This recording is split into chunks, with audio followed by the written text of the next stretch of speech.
নারীদের উপরে পর্দার নামে অতিরিক্ত কাপড় চাপিয়ে দিয়ে এটাকে ইসলামের হুকুম বলে চালিয়ে দিয়েছে।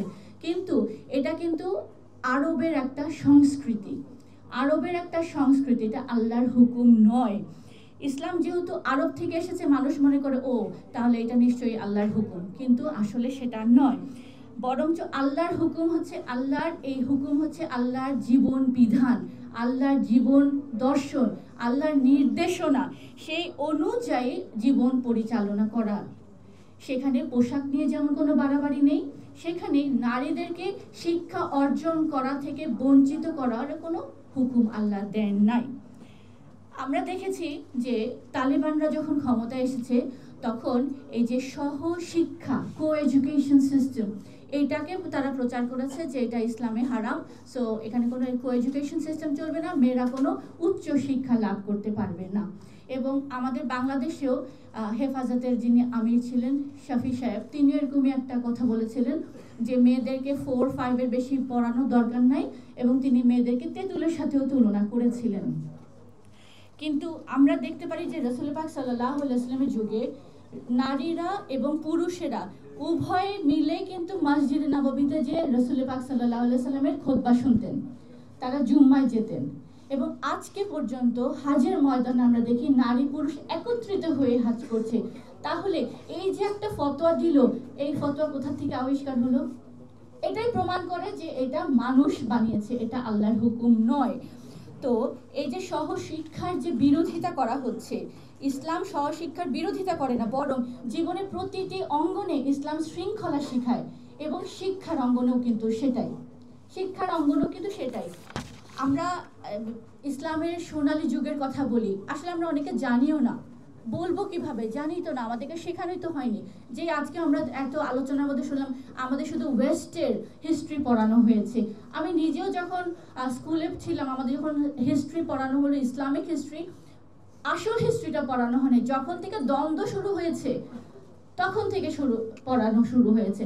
এটাই প্রমাণ করেছে যে ইসলাম সবসময় মারামারি কাটাকাটি, নিজেদের মধ্যে দ্বন্দ্ব থাকে।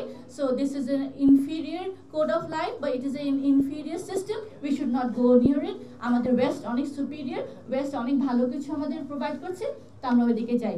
অথচ আমরা দেখতে পাই যে ইসলামের সোনালী যুগে বাগদাদে আব্বাসীয় খলিফাদের বাইতুল হিকমার কথা যদি বলি, স্পেনের কর্ডোবার কথা যদি বলি, ইরানের ইস্পাহানের কথা যদি আমরা বলি, এমনকি চিকিৎসাবিদ ইবনে সিনার যে মেডিকেল মাদ্রাসা ছিল, সেখানে তো কিন্তু কো এডুকেশন ছিল, ছেলে মেয়ে উভয় মিলে সেখানে শিক্ষা অর্জন করেছেন। কিন্তু তখন যখন ফতোয়া দেওয়া হতো যে না, সহশিক্ষা চলবে না, খলিফারা সেটাতে মাথা নত করেন নাই, তারা ঠিকই কো এডুকেশন সিস্টেম চালিয়ে গেছেন। যার কারণে আমরা দেখেছি আমাদের ইসলামের নারীরা বিজ্ঞানী হয়েছেন, তারা ম্যাথামেটিশিয়ান হয়েছেন, তারা অ্যাস্ট্রোনমি নিয়ে পড়ালেখা করেছেন, তারা ডক্টর পর্যন্ত হয়েছেন। আপনারা নিশ্চয়ই ফাতেমা আল ফিরির কথা শুনেছেন, তিনি মরক্কোতে যেই বিশ্ববিদ্যালয়, she was the first two found a university which is still in existence, এখন পর্যন্ত সেটা বিদ্যমান আছে। স্পেনের যে কর্দোবার যে মেয়ে লুবানা আল কর্দোবা, তিনি ছিলেন একজন mathematician. Just look at the names, যে তিনিও ছিলেন একজন ম্যাথামেটিশিয়ান। মারিয়াম আল আস্ট্রুলাবি, তিনি একটা যন্ত্র উদ্ভাবন করেছিলেন যেটাতে ন্যাভিগেট করার জন্য নাবিকদেরকে ন্যাভিগেট করতে সুবিধা হতো। তখন তার ঘড়ি ছিল না, সময় বোঝার জন্য তাদের সুবিধা করে দিত, এবং নক্ষত্র দেখে দেখে তারা বুঝতেন এখন কি সময়, কয়টা বাজে, ফাজর কখন, জোহর কখন, আসর কখন। তো আজকে থেকে তো শত শত বছর আগের কথা, এগুলো তো নতুন কথা না। সেই জায়গায় ইসলামের পুরুষরা কি করেছে সেটা তো আছে, নারীরা কোন অবস্থানে ছিল শুধু চিন্তা করে দেখেন, কি মানে তারা কতটুকুন এগিয়ে গিয়েছিলেন শিক্ষায়। আজকে মাননীয় ইমামের বক্তব্যে আমরা আবারও দেখলাম যে শিক্ষা অঙ্গনে, যুদ্ধবিদ্যায়, নতুন নতুন টেকনোলজি ইনভেন্ট করার মধ্যে সব কিছুতেই মুসলমানদের আধিপত্য ছিল। অ্যালজেব্রা তো আমাদের মুসলমান একজন ম্যাথমেটিশিয়ানেরই এটা প্রোডাক্ট। তো হ্যাঁ, অ্যালজেব্রা। তো সেখানে আজকে এই যে নারীদেরকে শিক্ষা থেকে বঞ্চিত করে রাখা হচ্ছে শুধুই ধর্মের ফতোয়া দিয়ে, কিন্তু আসলে না, ধর্ম কি কোরআনে কোথাও তো মানা তো নাই, বরঞ্চ আরো বেশি মোটিভেট করা হয়েছে, শিক্ষা অর্জন করো।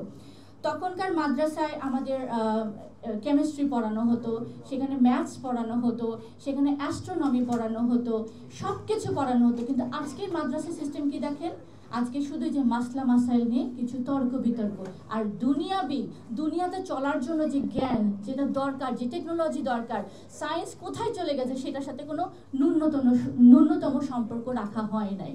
কিন্তু তখনকার সময় কিন্তু ঠিকই দিনী শিক্ষা হতো এবং আধুনিক যে শিক্ষা সেটাও একই সাথে সেই মাদ্রাসাগুলোতে পড়ানো হতো। কিন্তু আজকে এই এডুকেশন সিস্টেম থেকে যেহেতু এই ধর্মের শিক্ষাকে বাদ দেওয়া হয়েছে, মানুষ ধর্ম শেখার জন্য কিন্তু এখন ইউটিউবে ঢুকে তারা বিভিন্ন জনের আলোচনা শুনে কিন্তু তারা জঙ্গি হচ্ছে। কেউ বলছে যে মানুষ মারো, তুমি চলে যাবে জান্নাতে। তখন সে বুঝছে, ও তাহলে আমার তো তাহলে এখন মানুষই মারতে হবে, আমি নামাজ পড়বো আর মানুষ মারবো, ব্যাস আমি জান্নাতে চলে যাবো। তার মানে যে দ্বীনের শিক্ষা এবং দুনিয়াবি শিক্ষা দুইটা প্যারালালি কম্বিনেশন করে যখন এডুকেশন সিস্টেমটাকে প্রণয়ন করা হবে, ঢেলে সাজানো হবে, তখনই আমি আশা করতে পারি সেখান থেকে যে স্টুডেন্টসরা বের হয়ে আসবে, যে মানুষরা বের হয়ে আসবে, তখন তারা হবে মানবিক, তারা হবে নীতি নৈতিকতায় সম্পূর্ণ, তারা হবে মানুষের প্রতি ভালোবাসা, তাদের হবে সহমর্মিতা, তাদের হবে জাতির প্রতি দায়বদ্ধতা, তারা বড়দেরকে শ্রদ্ধা করবে, ছোটদেরকে স্নেহ করবে, জাতিসত্তা হবে, আল্লাহকে ভালোবাসবে, রসুলকে চিনবে। সব কিছু হবে যখন এই এডুকেশন সিস্টেমে দুইটাকে সমন্বয় করে ঢেলে সাজানো হবে। নিরপেক্ষ, সত্য প্রকাশে আপোষহীন।